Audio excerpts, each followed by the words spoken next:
Hello, hello. I'm with Tanya Ray, and you wouldn't believe the last 15 minutes we've had trying to get cameras set up. And this is the first and possibly last in the series of a new actual chats called Folk, where we're going to be talking to people who live and work in Ballymun and the surrounding areas, and just have a chat to them about what they're into growing up, and how they get creative in their lives, and what they do. So, how are you, Tanya? Sorry, I'm kind of. Hi, Mark. How are you? How's it going? Thanks a million for taking part in this. So, I suppose, first of all, Tanya, tell us a bit about yourself and what you do. So I'm a youth worker in Briar, which is Ballymun Regional Youth Resource. Or the RECO, young people call it the RECO in Ballymun. So I'm an outreach youth worker. So I work with young people from 10 to 21. I'm also run the music club there in the centre as well as one of the activities. So that's kind of my role. And you're a musician yourself, aren't you? You play. Yeah, I mean, I play guitar as well. I have a real passion for music.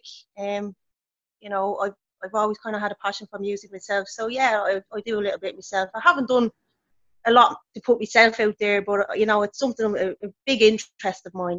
So. I mean, it's extraordinary. I mean, I think the work that Briar and the music club do is absolutely amazing, and we'll talk about that in a few minutes. But I'd like to kind of have a chat to you about like music and growing up. I mean, obviously the first time, around the time I first met you was around your dad, and he was a big musician, and you know, it seems to have had a huge influence on that side. Well, probably on all your life, but on that side of your life. And was that in your family growing up? Yeah, look, my dad was the main person influence-wise in music growing up in the house. He was a musician himself, songwriter, writer, and he was involved in bands, and he gigged around Dublin most of his life. So there was always that buzz in the house of music, like he'd be recording in the kitchen, or he'd be, playing music in the house or singing, walking around. So music was a really big thing in our house. And it was great to be able to, have all his records and, be listening to songs. And it used to be funny because he used to record in the kitchen. And, years ago, they didn't have all the equipment they have now to record. So we just had a tape recorder, basically, and he'd be recording the song. We all had to stay in the sitting room. It had to be real quiet. And you'd be waiting to get in for a cup of tea, so you had to sneak and be listening at the door to hear him stop and singing, to get into the kitchen. So it used to be gas day for doing that, because he'd go mad. Like if you made a noise, you'd walk in on the middle of a song and he'd crack up. You know what I mean?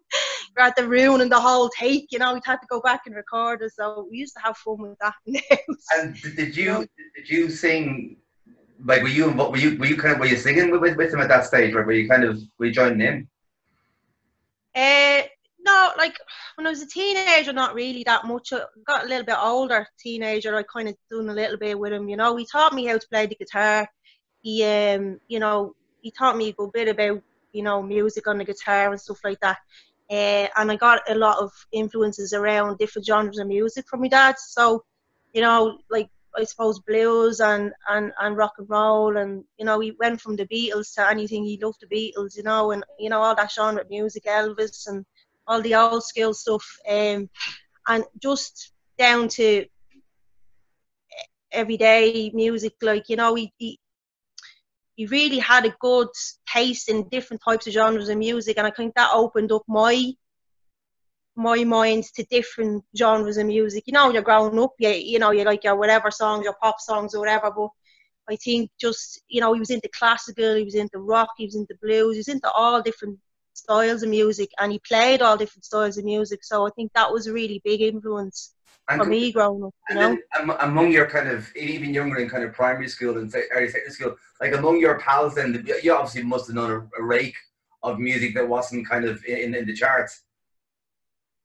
Yeah, we definitely would. I mean, Van Morrison was something that I was really into when I was growing. My uncles were into Van Morrison as well, growing up, and some blues as well. But was definitely, when we were growing up, like, I suppose listening to music and in the house, and you know, as I said, even just the Beatles, that wasn't like chart at the time, you know. And Van Morrison and you know, different groups like Fleetwood Mac and whatever, they weren't in the charts at the time, so we would have had more knowledge around the different genres of music rather than the chart music. But I suppose I found my own kind of interest as well in different types of music growing up. So I have a really good mix of, you know, all different genres of music, you know. So. And did did you play sport and all that when you were growing up, Tanya? Were you kind of in sport at all?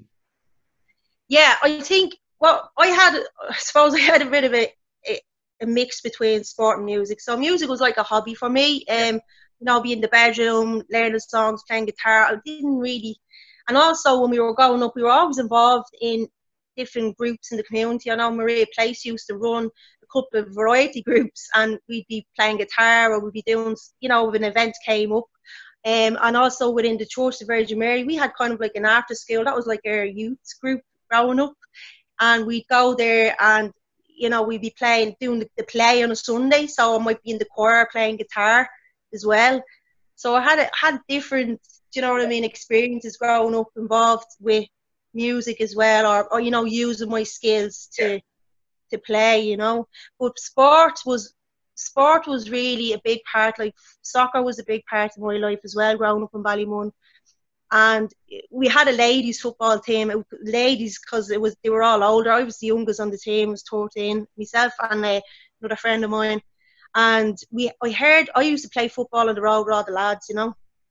And I loved it. I loved football. And one of my friends said, look, there's a team starting up. Do you want to come over? And I was like, yeah, no problem. So we went over, you know, the car park at the back of the shopping centre where the old clinic was. So obviously in the winter, we'd no facilities then, you know, there's no astro pitches or anything like that. That was the only place that had the lights, you know, so that was their floodlights, that was their astro pitch on the tarmac. So we used to train there in the winter on the tarmac. And Jackie Doran, he was their manager, and he was gas man. He used to go around collecting the cans for us, you know, to get money, so that to sponsor the club. He was great, he was, you know. And we used to play on the 7 pitches as well then in the summer. And you know, what we'd have to do is we'd have to go about an hour before the match would start, and we'd have to take the horses to be on the pitch. So we'd have to get the horses off the pitch, and then you know, there was dogs running everywhere as well, and you'd have to get the horse off the pitch as well, and shovel around and clean the pitch and do it up. So that was our ground for the football as well. And after a few years, we were able to get the basement of the Ballymun United and the men's team, and we were able to go in there. And we used to get the pitch then in the middle of the flats, which was a little bit intimidating for other teams coming over to play, if you can imagine, you know. Yes. So, yeah, football was a big part of my life, you know, as well, growing up. Did you play it from a like when you were younger, out with the lads around the flats? Like, was that what your thing was, Tanya? Yeah, like there wasn't really any women's. Yeah. Like women's soccer wasn't the way it is now, you know. It was very hard to find a women's team or a girls' team, an underage team. I had to join a women's team, you know, when I was 14. So I used to play on the road with all the lads. Yeah, there was a couple of girls on our road as well, that played football as well, and that was part of our team. And there was a few of us, and we used to just play matches on the there was a field on my road. I was from Coultry.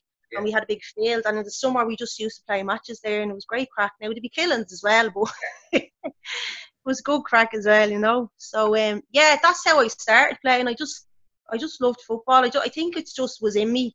Yeah. And I used to just bring a football with me everywhere. Like I used to be going around, you know. So I had that growing up, and that was a big part of my life growing up, you know. And the team itself was a really good team, you know. We started off in the 4th division, and then we worked our way up to the Premier Division. So every season we either won or, you know, got promoted. Yeah. And I think we were the first women's team in Ballymun. Now, quote me if anyone quotes me, but I think we were. Yeah. It's gas though, because I heard a lot about that pitch in the middle of the flats. That goes back in kind of, I think it goes back in Irish soccer folklore. Actually, you know, that visiting, and you can tell us a bit about what that was like, kind of playing there.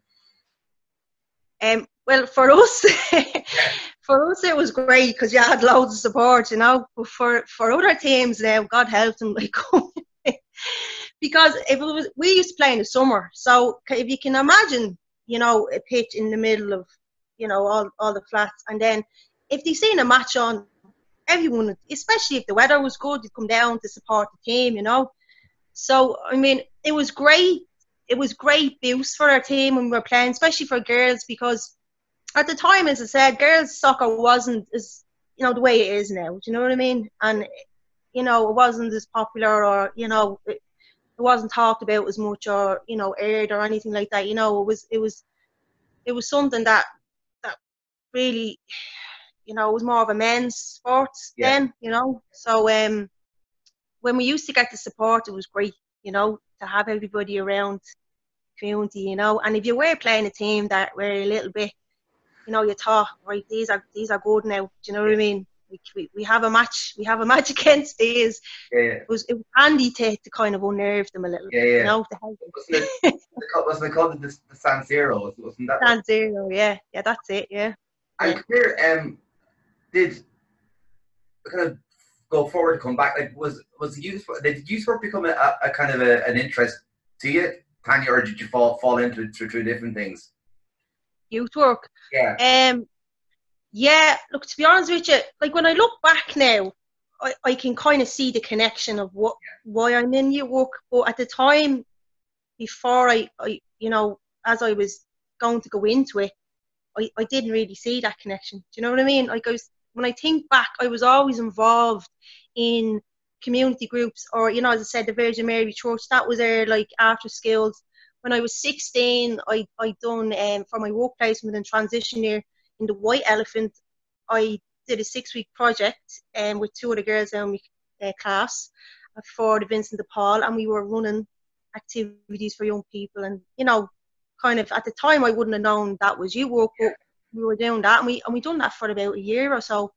And what happened was, I was working in retail for a long time. I was coaching soccer in between. I was doing bits of things, as I said, through different things. I was working in Walton's at the time, and I loved working in Walton's. And I was there about 2 or 3 years, and I was 24, and I said, I don't know, something, I just wanted to change what I was doing. I felt like I loved working there, but I just felt like I wanted to get out of retail. I wanted to do something different, you know.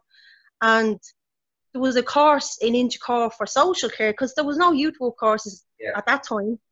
And I left full-time job, you know, good wages, was doing good, you know, and went back to college. And I done social care in Inchicore for 2 years, and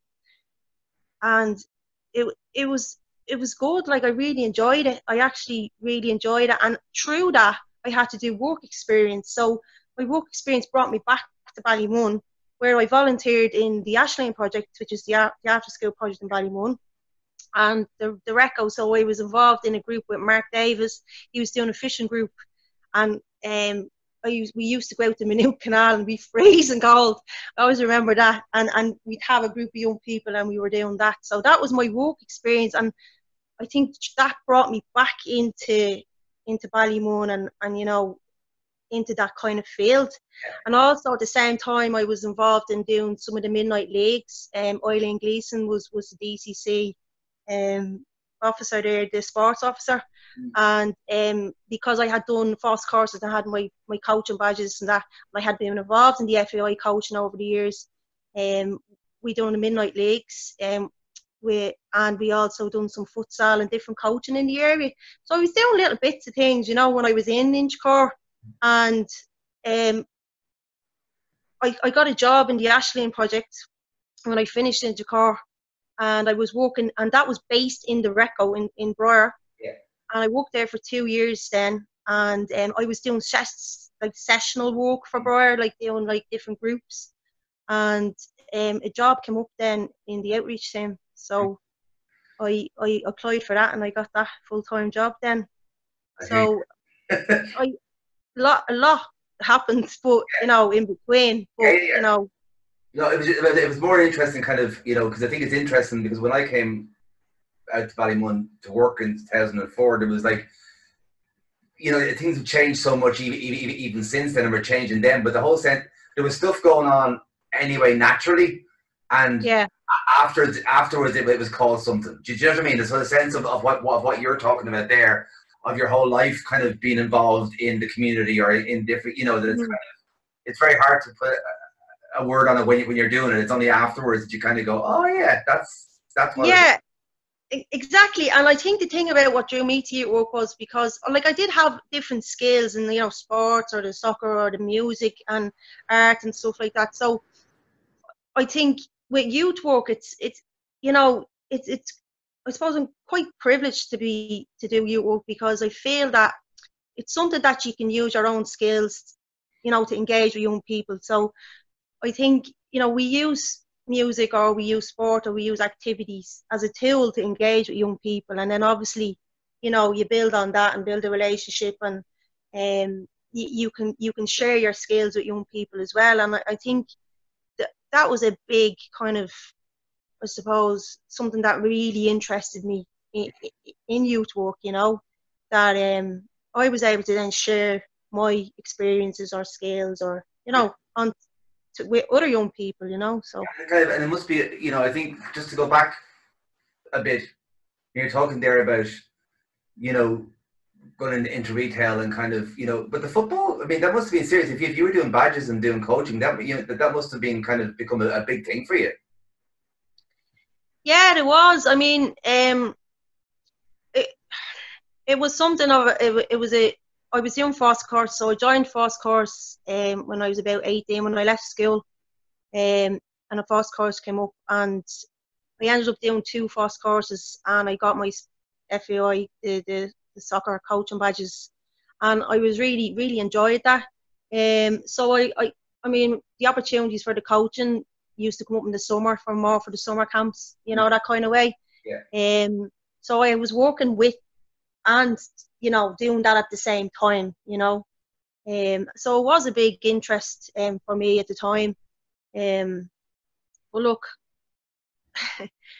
it wasn't something that I could get a full-time job in, you know. Yeah, absolutely. And can you, I mean, I was very taken by, you know, I think the work that, you know, any youth work or any kind of youth organization does is extraordinary. But I think what you're talking about there is kind of key for me in your own exploration about being able to bring yourself to it rather than just being in a helping space. You're kind of in a sharing space. You know, you can kind of explore your own music, your art, or your whatever, you know, with them. There's not just a showing young people what to do. You know what I mean? In a way people might perceive it. Yeah.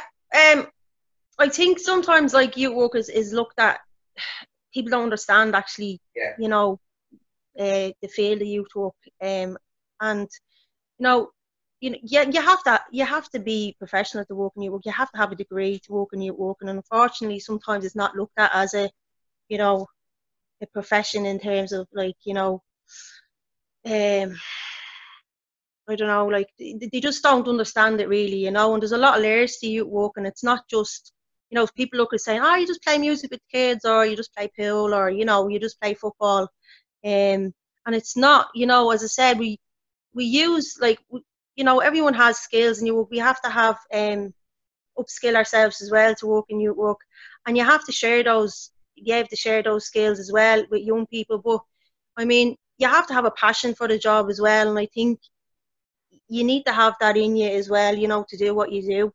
And want to share your skills as well with young people. But I think sometimes, yeah, like youth work is perceived as, oh yeah, just playing music, but it's not. Like I use music as a tool to engage with young people, and that's my way. Am I in with young people? You know, that's my skill, and that's my way of connecting with young people.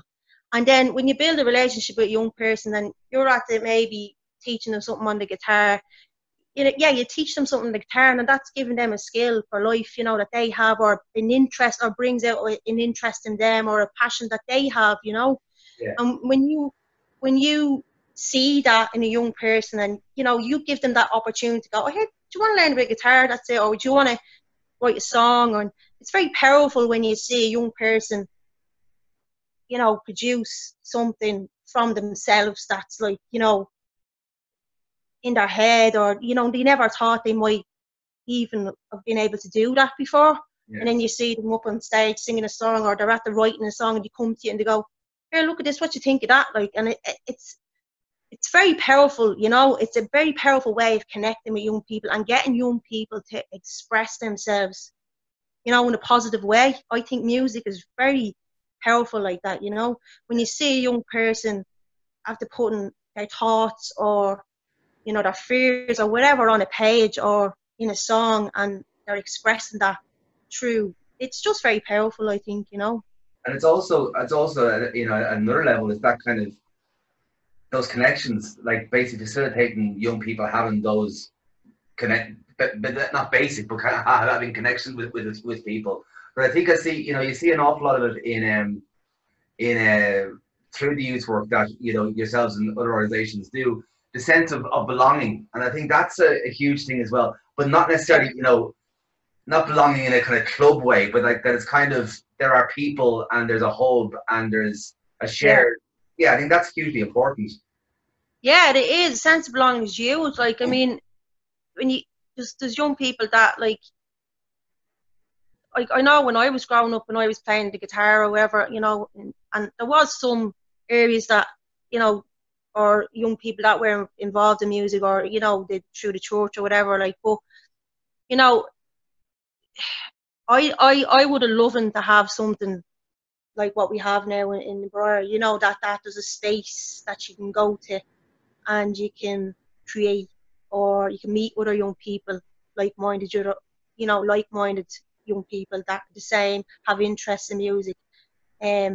So I think that having a space like we have in Briar for young people that have an interest or a passion in music, or like just an interest, I think. And then, as I said, when they come in and they see other young people, they do have that connection and that sense of belonging, and that thing, oh God, like they're into what I'm into, or, you know, God, like I play a bit of guitar, and, you know, you get these connections all over the place, and it's really great to see sometimes, you know. You might see young person that's quite shy, or, you know, that comes in and it has an interest in music, and might just want to learn something, or might know a little bit, and within a couple of months that young person could be, you know, is singing a song to someone, or they've new friends, you know, they're in a band. That has happened a lot. I've seen that, you know, in the past, and it's great to see their confidence coming out, you know, and how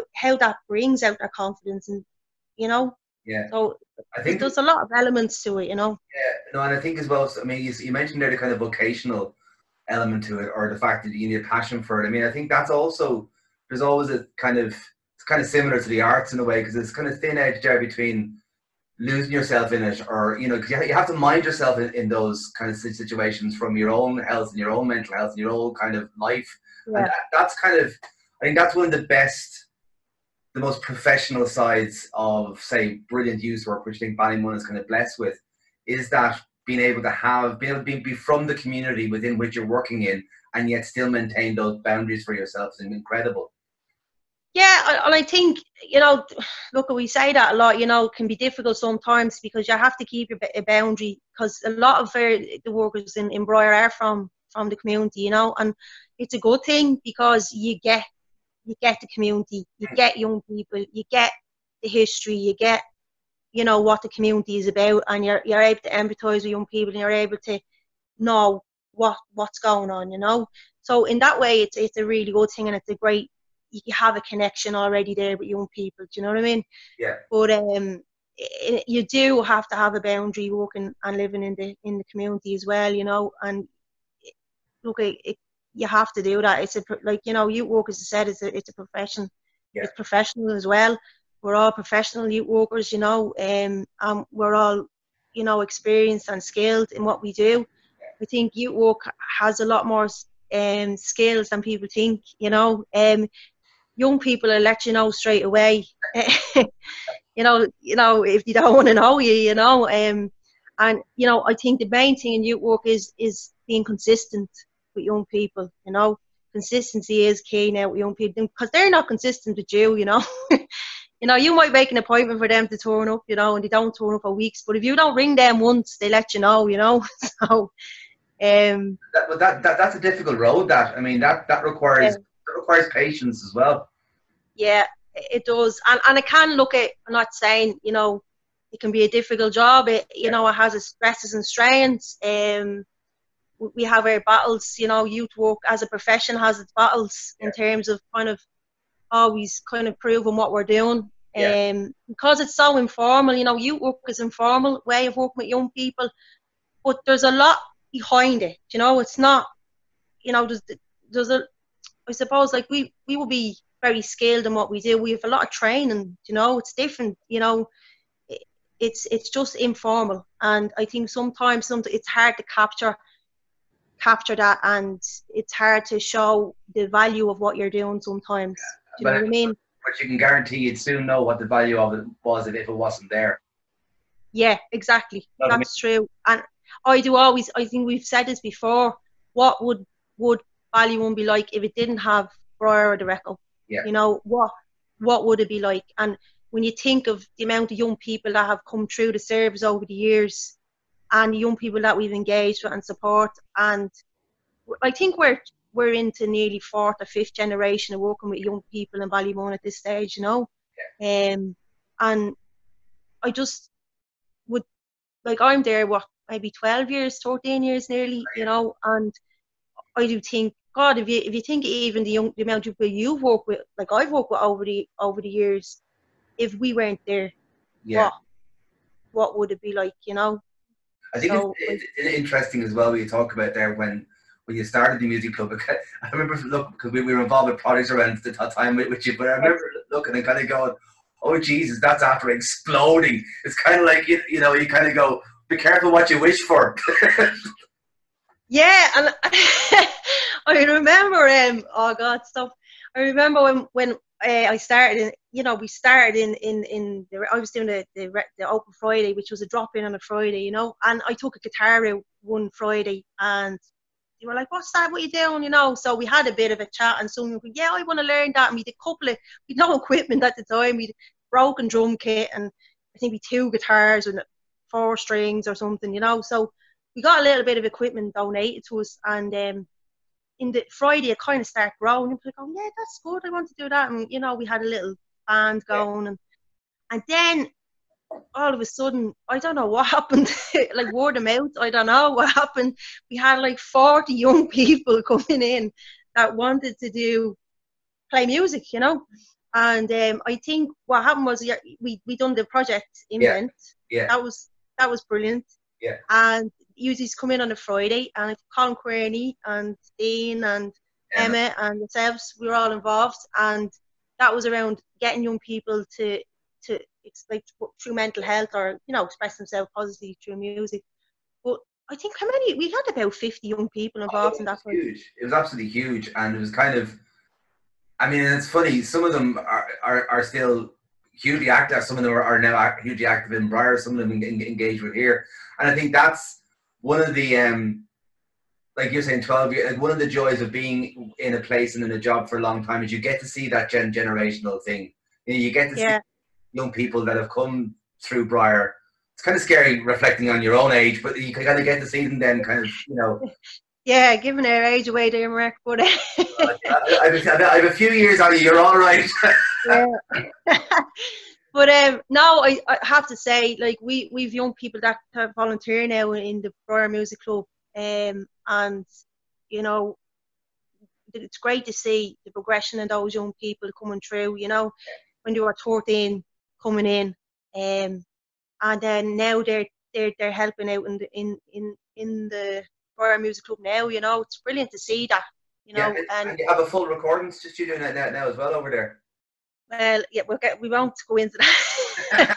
No, but what I mean is, yeah, no, it's getting there. Yeah, we are working on that. It's nearly there. We've a few more little bits to finish, but we used to have like a band room, so I had put in the funding application. This is like years ago because we to get a band room, and I remember they put all it, the egg cartons and all that open to help with the sound because we had no money, and we got instruments donated to us, and so I put an application form and we got some equipment and we had a band room. This was great. Do you know what I mean? We had a band room, like, so young people love that. But now I suppose a lot of young people are at a level now where they're kind of moving on to that. Like, recording is a big thing for young people. I know it's easily done now. It's a lot easier to do these things now, but you don't have to sit with your tape recorder waiting for your song to come on anymore. yeah. That's showing my age, Mark. Waiting for your song to record it and then, trying to get it all and then play it back and learn it, so it isn't like YouTube. Like YouTube, I would have. And praying the DJ would be just shut up and stop talking over. Yeah, I'd be like, I'll just play the song, come on. I want to get the first bit in the note, so that's my age, so I'm showing. But yeah, like, I mean, the recording studio is definitely something that I've been really trying to get for a long time, to have a space for young people to be able to, we still have a band room, but they can kind of record as well, live recording it. And then we've another new space now called the Hub Space, and that's a smaller kind of from like, digital music or mastering tracks or, even vocals or, so we're working on those two spaces. So we will have a lunch when we get out of all this, and we'll have a big lunch and a celebration. And can you talk to me about the other society work then, the outreach? Like, that's an extraordinary, yeah, it's an extraordinary thing. Just tell me a bit about that for those that don't know. Yeah, so I mean, the outreach work, it's a team. We've a team. Angela Birch, she's our supervisor. And basically, we would work out in the community and work with young people that probably wouldn't engage initially in the building or the service, and we meet young people where they're at, out in the street, and it's about, I suppose, building those relationships with young people and being consistent in areas that we work. So we'd have a street team, so we would go out in pairs of twos, and we'd go to different areas on different evenings, and we'd engage in young people in their own area. So, I mean, you're looking at young people that might be on the cusp of, getting involved in criminal behaviour or, antisocial behaviour. And it's about just linking in with those young people and letting them know we're there. And I suppose the more you're there and consistent, like, as I said, they mightn't say hello to you for about, when you're walking past, but they see you there, and then maybe one day they go, all right, and that's your connection, that's your link. And then, you build a relationship from there, and then you're able to support whatever needs the young people have, to do. But I think it's gone nearly 20 years at this stage, because it started off with, I think it was Angela, and they were out on the street. But the Briar Outreach team have a really good base because it's going for so long, it's been consistent for so long, and it takes time to build up that, it takes time to be able to have a team, to be able to go out into a community and engage young people in a community, and where they're in their space. You have to remember you're in their space, that's their space, and you have to respect that, and young people will let you know quick enough if they want you there or not, so I think it's a really good service, because you do meet young people that wouldn't necessarily engage in the building, and then you can link them in. We would do referral work into different services, so we would refer into if needs be, even back to school, drug services, give them support, one-to-one support as well. So we would meet them then, make appointments and meet them and do some kind of strength solution focus model with them, and looking at what they need, like, Extraordinary. mean, that's extraordinary work, and I mean, I think as well. I mean, the way you speak there, Tanya, you can see you love it. You can see you have a passion for what you do, but also Yeah. but also that you know what you're doing, if that makes sense. That it's not just blind kind of Well, I feet. hope so. No, no, no, I mean, that it's kind of not. Yeah, that it's Yeah. blind, just kind of wanting to help. That it's kind of there's a structure. No. And The, it, that's the thing, Mark. There is a structure, and as I was saying, like, there is a structure to everything we do, yeah, and there's a plan to everything we do, yeah, and that's all done in the background yeah, that people don't see. They see it on the street, they see it playing football, they see it yeah, playing music, don't see what goes on behind the scenes, and there's a lot of planning. There's a lot of research into what we do. There's a lot of training in what we do and upskilling of the team and the staff. yeah, Um, and that's really important. You have to have that, you have to have the training, you have to have the skills to do what we do. yeah, We wouldn't be able to do it if we didn't, and you need to be aware of all of these things. You can't just, go out into the area and say, oh, hey, what's the story? You have to have those skills to be able to yeah. engage with young people and to know your boundaries, and all of those things are very, very important, and your guidelines of your work and your ethics, and all of that is very important, and that's in the background. And I think that's what people don't realize, because they see it, it's because it's very informal.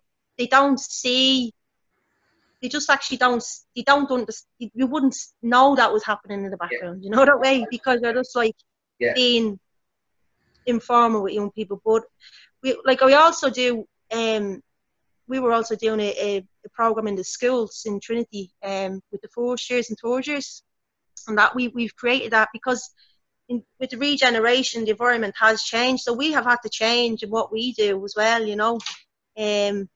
and I think that's the good thing about Briar, really, because it doesn't stay still, and you can't stay still when you're working with young people. You have to keep changing and meeting the need, and you have to keep upskilling. So, you wouldn't be able to do what you did if you didn't do that. If you stay stagnant, you can't. And does You that wouldn't keep be able. you? And does that keep you fresh yourself, Tanya? I mean, do you still, like, for example, outside your work, do you still play, football? Do you still kind of play music? Have you got? Is that still there for you? Well, I hung up the boots a few years ago, Mark. So I'm not playing for a team. I was doing a little bit five-a-side, and actually last summer I got a group of the girls that we were playing with Ballymun, and Ken, that I work with, Ken Coakley, he's involved in the Bohemian Foundation, and what we did was we got a girls team together, and we went into the Doka Centre. And we were training with the women in the Doka Centre, and that was really great. And we had a cup and all, and we had a game. Yeah, it was great crack. That was last summer. So that's my involvement soccer wise to date.